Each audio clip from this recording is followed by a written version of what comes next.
Kami anggota dewan minta bibit sama Bapak, kami berikan kepada masyarakat.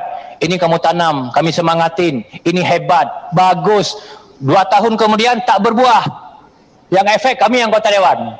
Jadi kalau ingin membohongi masyarakat, jangan ajak kami kalau islah Pak. Setelah kita berikan, mereka akan memberi pupuk, menanam, dan datang orang, ini bibit Pak Sudin kasih, hebat betul ini, durian musangking. 3 tahun, ternyata bukan durian musangking, musangkeng.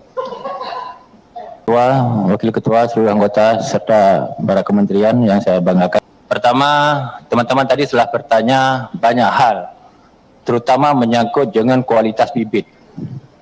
Ini tracing terakhir ini.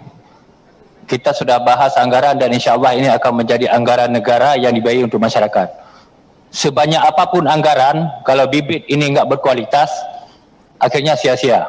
Saya yang ingin saya tracing bahwa jangan nanti, maaf, kami anggota dewan minta bibit sama Bapak, kami berikan kepada masyarakat. Ini kamu tanam, kami semangatin. Ini hebat, bagus.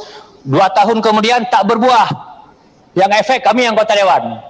Jadi kalau ingin membohongi masyarakat, jangan ajak kami kalau islah Pak Suhadi. Jadi ini saya minta sekali lagi, karena bibit ini pengaruh sekali Pak.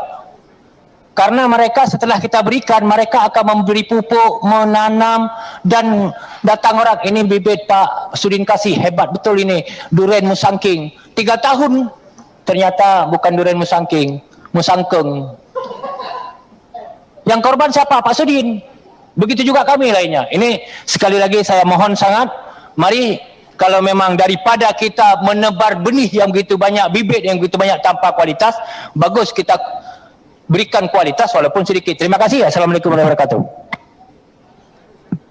Waalaikumsalam Pak Khalid.